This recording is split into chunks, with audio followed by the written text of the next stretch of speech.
ព្រឹកថ្ងៃរះពន្លឺលើភ្នំថ្មខ្យល់ត្រជាក់បក់ខ្យល់ត្រជាក់បក់ប៉ះចិត្តខ្ញុំស្ងប់បក់ប៉ះចិត្តខ្ញុំស្ងប់សំលេងបាក់សីរំពឹងច្រៀងលេងជុំវិញ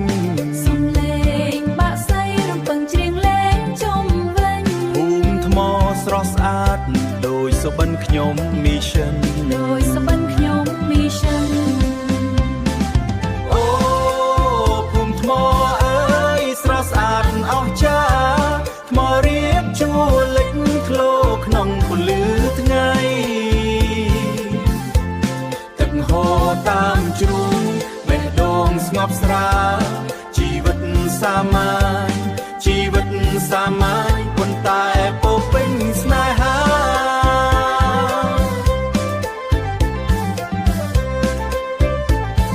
ល្ងាចពណ៌មាសលាបលើថ្មធំល្ងាចពណ៌មាស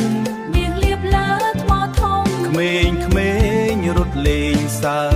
សប្បាយចិត្តក៏សេកងនាំគ្នាត្រឡប់ពីស្រែក៏ពីស្រែត្រឡប់ពីស្រែជីវិតភូមិនេះសាមញ្ញតែមានន័យ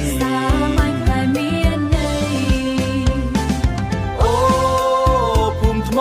អើយស្រស់ស្អាតអស្ចារ្យសំឡេងធម្មជាតិចំរៀងមិនចេះចប់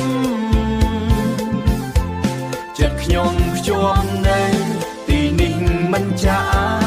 ទីនេះមិនចាភូមិថ្មជាទីស្រឡាញ់ជានិកា